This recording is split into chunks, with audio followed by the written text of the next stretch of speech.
ایک وہ گروہ جو نافرمان تھا اور ایک وہ گروہ جو فرما بردار تھا، لیکن نافرمانی کرنے والوں کو روکتا بھی نہیں تھا۔ تو اس سے کیا پتہ چلا؟ اس سے یہ پتہ چلا کہ ہم خود صرف نافرمانی سے بچ جائیں یہ کافی نہیں ہے، دوسروں کو بھی روکنا ہے، ورنہ اللہ سبحانہ وتعالیٰ ناراض ہوتے ہیں اور ان نافرمانوں کے ساتھ ان کی بھی پکڑ ہوتی ہے جو فرما بردار ہوتے ہیں۔ تو اس سے پتہ چلا کہ جو کام جو ہے غلط ہے، گناہ ہے، بدعت ہے، تو اس میں چونکہ وہ نافرمانی ہے اللہ کی، تو اس میں ساتھ نہیں دینا چاہیے۔ اللہ کا حکم نہیں ہے کہ ایسے معاملے میں ایسے لوگوں کا ساتھ دیا جائے، اور اس کا نقصان کیا ہے کہ اللہ سبحانہ وتعالیٰ نیک لوگوں کو بھی پکڑ لیں گے ان لوگوں کے ساتھ جو نافرمان ہیں، اس وجہ سے کہ وہ برائی کرنے والوں کو روکتے نہیں تھے۔ تو یہ دو ہم نے قرآن سے دیکھا، دو دلیل ہمیں مل گئی الحمدللہ۔ اب ہم دیکھتے ہیں حدیث سے۔ پہلے ہم حدیث قدسی دیکھتے ہیں کہ حدیث قدسی میں ہے کہ آپ صلی اللہ علیہ وسلم نے فرمایا ہے کہ اللہ سبحانہ وتعالیٰ نے جبرائیل علیہ السلام کو ایک حکم دیا کہ جاؤ فلاں فلاں بستی کو پلٹ ڈالو۔ تو جبرائیل علیہ السلام نے فرمایا کہ یا اللہ، اس میں تو ایسا بندہ ہے جس نے کبھی کوئی گناہ کیا ہی نہیں ہے، پلک جھپکنے تک اس نے کوئی برائی نہیں کی ہے، یہ تو بالکل پاک صاف ہے، پھر اس کا کیا بنے گا؟ اللہ سبحانہ وتعالیٰ نے فرمایا کہ جاؤ اور الٹو اس بستی کو، اور پہلے اس کو الٹنا، پہلے اس کو الٹنا۔ کیوں؟ کیونکہ وہ میرے لیے اس کو جو ہے کبھی غیرت نہیں آئی کہ خود کو گناہ سے بچاتا رہا، لیکن میری آیات کا، میری شریعت کا مذاق بنا رہے تھے لوگ، اور برائی پھیل رہی تھی، قوم جو ہے برباد ہو رہی تھی، میرے بندے تباہ ہو رہے تھے، لیکن اس کی ذمہ داری پہلے کیا تھی؟ اس کو پتہ تھا تو پھر لوگوں کو کیوں نہیں اس نے روکا؟ تو پہلے اس کو پلٹو، پہلے اس کو الٹو، بعد میں دوسرے لوگوں کو الٹنا۔ اللہ اکبر۔ تو اس سے کیا پتہ چلتا ہے؟ اللہ سبحانہ وتعالیٰ اس بندے سے ناراض ہوتے ہیں جو خود تو نیک عمل کر رہا ہے لیکن دوسروں کو نہیں روک رہا ہے، جس کو علم ہے کہ صحیح چیز کیا ہے، اللہ کی فرمانبرداری کیا ہے، فائدہ کس کام میں ہے، کس کام میں نقصان ہے، اور دوسروں، خود تو وہ صحیح کر رہا ہے لیکن دوسروں کو نہیں روک رہا ہے۔ دین خیر خواہی کا نام ہے، دین خیر خواہی کا نام ہے۔ اللہ سبحانہ وتعالیٰ کو یہ بالکل پسند نہیں کہ کوئی بندہ خود تو اچھا کام کرے اور دوسروں کو نہ روکے۔ تو اس حدیث قدسی سے دلیل ملتی ہے ہمیں کہ ہم لوگوں کو روکیں، یہ ہماری پہلی ذمہ داری ہے کہ ہم خود بچنے کے ساتھ ساتھ لوگوں کو روکیں، اس سے ان لوگوں کو اطلاع کریں۔ اس کے نقصان کیا ہے کہ حدیث میں آتا ہے، مسلم شریف کی حدیث ہے کہ بدعتی کا حمایت کرنے والا یا اس کو پناہ دینے والا جو ہے وہ، اس پر اللہ کی لعنت ہے۔ اللہ اکبر۔ اللہ کی لعنت کیا ہے؟ اللہ کی رحمت سے دوری۔ خود انسان نیک عمل کر کے بھی اللہ کی رحمت سے دور ہو جائے تو یہ کتنی بڑی بدبختی ہوگی۔ اللہ سبحانہ تعالیٰ کے فضل اور کرم سے جب ایک انسان کو علم ہو جائے کہ غلط کیا ہے اور صحیح کیا ہے، پھر وہ خود تو صحیح کرنے کی کوشش میں ہے لیکن دوسروں کو نہیں روکے، دوسروں کا ساتھ دے، تو پھر تو کوئی فائدہ ہی نہیں ہے۔ اللہ کی لعنت ہے ایسے لوگوں پر۔ اللہ اکبر۔ تو ان دو حدیث سے کیا ہمیں پتہ چلتا ہے؟ یہ ہمارے لیے کیا دلیل بنتی ہے کہ ہمیں لوگوں کو روکنا چاہیے، منع کرنا چاہیے۔ اب آگے اس کی مرضی ہے، اللہ تعالیٰ جس کو بھی ہدایت دے، توفیق دے۔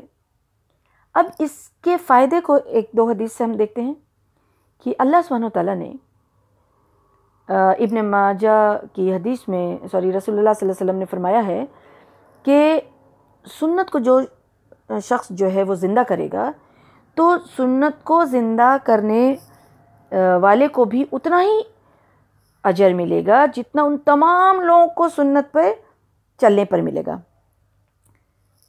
تو اس حدیث سے کیا پتہ چلتا ہے، حدیث کے مفہوم سے، کہ ایک کوئی گروہ، کوئی جماعت، کوئی رشتہ دار، کوئی ایک جو ہے قبیلہ اگر گناہ کر رہا ہے، غلط کام کر رہا ہے، تو ہم اس کو روک رہے ہیں، اور انشاءاللہ اگر ہمارے قولی فعلی کسی عمل سے، ہمارے محنت سے اللہ سبحانہ تعالیٰ کی رحمت آ جائے، اور وہ سارے لوگوں کا عمل بدل جائے، وہ بدعت سے سنت میں چلے آئیں، تو اتنے لوگ جو سنت پہ عمل کرنے لگیں گے تو اس کا اجر بھی ہمارے کھاتے میں آ جائے گا۔ سبحان اللہ، سبحان اللہ۔ تو یہ اللہ سبحانہ تعالیٰ کا دین ہے، یہ اللہ سبحانہ تعالیٰ کی شریعت ہے، یہ اللہ سبحانہ تعالیٰ کا حکم ہے۔ اللہ اکبر۔ تو اسے کیا پتہ چلتا ہے کہ ہم کیوں نہ کریں؟ لوگ یہ سوال کرتے ہیں کہ ہم کیوں روکیں، کیسے روکیں، کیسے نہ ساتھ دیں؟ تو کیسے نہ ساتھ دیں، اس کی وجہ پتہ چل گئی کہ کیوں نہ ساتھ دیں۔ تو جب ہم قرآن حدیث سے یہ بات ہمارے اندر کلیئر ہو جاتی ہے، اب یہ سوال اٹھتا ہے کہ لوگ اس میں اب جو ہے یہ سوچتے ہیں کہ چلو بھائی کیا کریں، اب وہ میرے رشتہ دار ہیں، وہ میرے نزدیکی ہیں، رشتہ ان سے جو ہے ان سے رشتہ جو ہے وہ خراب ہوگا۔ لیکن اللہ سبحانہ تعالیٰ کا حق زیادہ ہے کہ اس سے ڈرا جائے۔ اللہ سبحانہ تعالیٰ قرآن میں فرماتے ہیں کہ میرا حق زیادہ ہے کہ تم مجھ سے ڈرو۔ تو اللہ سبحانہ تعالیٰ سے ڈرنے کا حق زیادہ ہے۔ اور پھر یہ کیا ہے، یہ ساری چیزیں جو ہے وہ ایک بہانہ ہے، انسان بہانہ تلاش کرتا ہے۔ اور اس کے متعلق اللہ سبحانہ تعالیٰ نے سورہ نور میں فرما دیا، آیت نمبر 63 میں، کہ مسلمانوں، رسول کے بلانے کو اپنے درمیان ایک دوسرے کو بلانے کی طرح نہ سمجھ بیٹھو۔ اللہ اکبر۔ اللہ سبحانہ تعالیٰ کیا فرما رہے ہیں کہ رسول کے بلانے کو، یعنی اگر حدیث آ جائے آپ کے سامنے، حدیث آ جائے کہ یہ کام صحیح ہے اور یہ غلط ہے، یہ کرنے کے لیے کہا جا رہا ہے، یہ چھوڑنے کے لیے کہا جا رہا ہے، تو رسول کا بلانا یعنی رسول کا حکم آ گیا، تو اس کو ایسا نہ سمجھو جو آپس میں ایک دوسرے کو بلانے کی طرف سمجھو، یعنی دوسرے لوگ جو کہہ رہے ہیں ان کے برابر میں نہ کر دو ان کو، یعنی پرائرٹی کس کو دو؟ رسول اللہ صلی اللہ علیہ وسلم کی تعلیمات کو پرائرٹی دو، کیونکہ اللہ سبحانہ وتعالیٰ جو ان لوگوں کو بھی جانتا ہے جو تم سے ایک دوسرے کا لوگ آڑ لیتے رہتے ہیں اور چھپکے سے گھسک جاتے ہیں، یعنی کہ صحیح کام نہیں کرتے ہیں، تو رسول کی حکم کی خلاف ورزی کرنے والوں کو ڈرنا چاہیے کہ وہ کسی فتنے میں گرفتار نہ ہو جائے یا ان پر دردناک عذاب نہ آ جائے۔ تو اس طرح سے یہ بات بتائی گئی کہ لوگوں کی بات میں نہیں آنا ہے، لوگوں کی بات میں نہیں آنا ہے، بلکہ جو ہے وہ اللہ سبحانہ وتعالیٰ اور رسول اللہ صلی اللہ علیہ وسلم کی تعلیمات سے جو ہمیں ملتا ہے جو نیکی کا کام، ہم اس کو بھی کریں گے اور ویسے کاموں میں لوگوں کا ساتھ بھی دیں گے۔ اس کے متعلق ایک اور بات ہوتی ہے کہ عقل اور جو ہے وہ انسان کا یہ ماننے کو تیار نہیں ہوتا ہے کہ ہم کیسے لوگوں کا ساتھ نہ دیں، تو کہتے ہیں کہ حکمت ہے، حکمتاً ہم ان کے اس سیلیبریشن میں گئے، حکمتاً ہم نے ساتھ دیا، حکمتاً ہم نے ان کو وش کیا، حکمتاً ہم نے ان کے دیے ہوئے کو کھایا اور پکایا۔ ٹھیک ہے، اب یہ حکمت کیا ہے تھوڑا سا سمجھ لیں شارٹ میں، کہ حکمت کا بھی غلط استعمال نہیں کرنا ہے۔ حکمت ایکچولی عقل اور شعور کی پختگی کا نام جو ہے وہ حکمت ہے۔ حکمت جو ہے وہ خیر کثیر میں آتا ہے کہ جس کو اللہ سبحانہ تعالیٰ نے حکمت دے دی، یعنی اس کو خیر اللہ سبحانہ تعالیٰ کی طرف سے مل گیا۔ اس حکمت کے آ جانے سے انسان میں اتنی عقل اور ایسا شعور آئے گا اور اتنی پختگی ہوگی اس میں کہ وہ کوئی بھی کام کرے گا تو وہ صحیح ہوگا۔ ٹھیک ہے، اب کہتے ہیں کہ حکمت یہ بھی ہے کہ کسی علم کو اپنے عمل میں لانے کا طریقہ معلوم ہو جائے، طریقہ پتہ چل جائے تو اس کو حکمت کہتے ہیں۔ صحیح ہے، بالکل۔ اب یہ ہوتا ہے کہ اب اس کو سمجھنا کہ کیسے استعمال کریں، اس کو کہاں استعمال کریں۔ اب یہی سمجھنا، اللہ سے دعا کرنا چاہیے کہ اللہ سبحانہ وتعالیٰ ہم سب کو حکمت عطا فرما دے، اب یہاں جو بات ہے یہ کسی نان مسلم کے گناہ اور غلط کام کی بات نہیں ہو رہی ہے. تو اس لیے یہاں سمجھنا یہ ہے کہ یہ بدعت کی بات ہے، یہ بدعت کرنے والوں کے لیے ہے. اب یہ بدعت چونکہ ابھی ریسنٹلی جو ہے وہ میلاد النبی کا سیلیبریشن جو ہے وہ ہوا اور اس کے متعلق یہ سوال آیا ہے، لیکن ایسے بہت سارے بدعت ہیں. جو بدعت کیا ہے کہ ثواب کی نیت سے کیا گیا کوئی کام جو ہے جس کی دلیل جو ہے قرآن اور سنت میں نہیں ملتی ہے، وہ سارا کام جو ہے وہ بدعت کہلاتا ہے. اسی میں سے ایک یہ میلاد النبی ہے. اور اس میں یہ سارے جو حکم ہیں، یہ قرآن اور حدیث کی جو بات ہو رہی ہے وہ ان سب میں جو ہے امپلیمنٹ ہوگا. جیسے کہ کسی کا فوت ہوتا ہے تو لوگ 4 دن پہ اور 10 دن پہ اور 40 ڈیز پہ اور کتنے دن پر جو وہ سیلیبریشن اور فنکشن ہوتا ہے کھانے پینے کا اور لوگوں کو بلانے کا. اور پھر اس میں یہ بھی ہوتا ہے کہ لوگ مدرسہ سے یا کسی کو بلاتے ہیں قرآن پڑھنے کے لیے دوسرے لوگوں کو، اور ان سے قرآن پڑھواتے ہیں کہ اس کا ثواب ملے گا. تو یہ سارا کام ثواب کے لیے چونکہ ہو رہا ہوتا ہے اور اس کی کوئی دلیل جو ہے وہ قرآن اور سنت سے نہیں ملتی ہے، صحابہ کرام کے زندگی سے نہیں ملتی ہے، تو یہ ان کے عمل سے نہیں ملتی ہے. تو یہ ساری چیزیں جو ہیں بدعت میں آتی ہے. اب اسی طرح سے رجب کا کنڈا ہے، 11ویں ہے، 15 شعبان کی عبادت ہے، یہ ساری چیز جو ہے ثواب کے لیے کیا جاتا ہے. اسی طرح سے آیت کریمہ ہے اور دوسری دعاؤں کا جو ہے غیر شرعی طریقے سے جو ہے اہتمام کیا جاتا ہے، یعنی کہ کاؤنٹنگ اپنے سے فکس کر لیا جاتا ہے یا پھر ٹائمنگ اپنے طریقے سے فکس کر لیتے ہیں کہ اس وقت پڑھیں گے، اس کام کے لیے پڑھیں گے، اتنا لاکھ پڑھیں گے، اتنا ہزار پڑھیں گے، اتنے ٹائمز پڑھیں گے. تو یہ ساری چیزیں جو چونکہ شریعت میں نہیں بتایا گیا ہے، اور تو یہ ساری چیزیں جو ہے بدعت میں آتی ہے، کیونکہ یہ سارا کام جو ہو رہا ہے وہ ثواب کی نیت سے کیا جا رہا ہے، لیکن اس کا کوئی گنجائش جو ہے وہ نہیں ہے.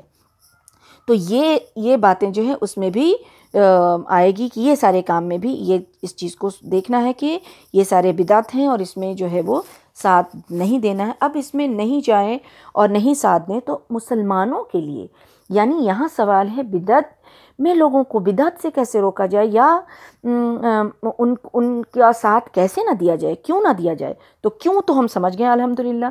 اب کیسے نہ دیا جائے تھوڑا سا سمجھ لیتے ہیں، کیونکہ ہر انسان کے ساتھ جو یہ معاملہ آئے گا وہ الگ الگ ہوگا، کیونکہ ماحول الگ ہوگا، سوچ الگ ہوگی لوگوں کا جو مزاج الگ الگ ہوگا. کچھ لوگ تو ایسے ہوں گے کہ کسی کے منع کرنے پر الحمدللہ سمعنا وأطعنا، وہ تو فوراً ہی سن جائیں گے.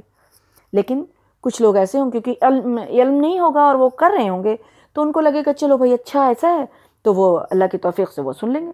کچھ لوگ ایسے ہوں گے جو بالکل سے سننا ہی پسند نہیں کریں گے. کچھ لوگ ایسے ہیں کہ بحث کریں گے، لڑائی جھگڑا کریں گے.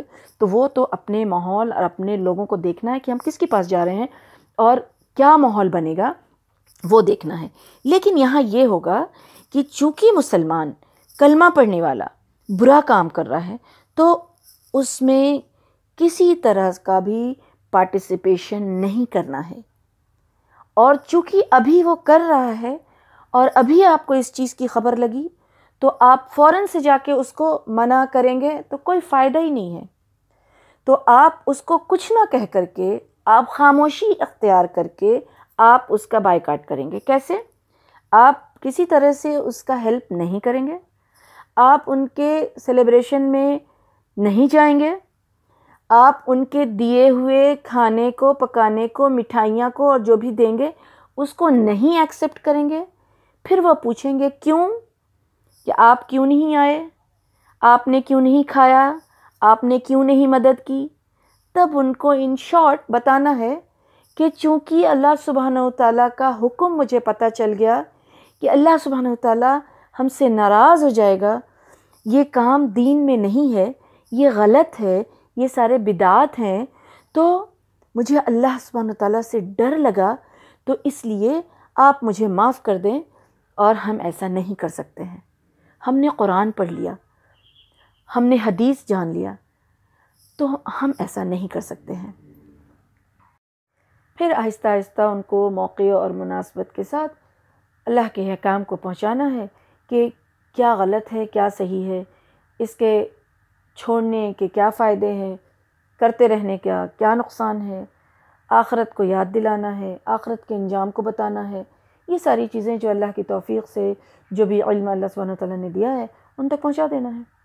پھر ہدایت دینے والا تو اللہ کی ذات ہے۔ اب ایک واضح دلیل آخر میں وہ یہ کہ اللہ سبحانہ تعالیٰ سورہ نساء آیت نمبر 140 میں یہ فرماتے ہیں کہ اللہ تعالیٰ اپنی کتاب میں یہ حکم پہلے نازل کر چکا ہے کہ جب تم سنو کہ آیات الہی کا انکار کیا جا رہا ہے اور ان کا مذاق اڑایا جا رہا ہے تو وہاں ان کے ساتھ مت بیٹھو، یہاں تک کہ یہ لوگ کسی دوسری بات میں نہ لگ جائیں، ورنہ تم بھی اس وقت انہی جیسے ہو جاؤ گے۔ سبحان اللہ۔ اب اس سے واضح دلیل اور کیا ہوگی؟ اللہ سبحانہ وتعالیٰ نے ایسی جگہ پہ، ایسے محفل میں، ایسے لوگوں کے ساتھ بیٹھنے سے منع فرمایا ہے جو اللہ کے نافرمان ہیں، جو اللہ کے حکم کا جو ہے انکار کرتے ہیں، جو اللہ کے حکم کا جو ہے وہ مذاق اڑاتے ہیں۔ یہ ساری چیز جو ہے بدعت ہے، شرک ہے، یہ کیا ہے؟ اللہ کی آیات کا، اللہ کی شریعت کا مذاق اڑانا ہے۔ ایسی محفل میں بیٹھنے کے لیے اللہ سبحانہ وتعالیٰ نے منع فرمایا ہے۔ اب ان چیزوں پر پختگی سے کون قائم ہو سکتا ہے؟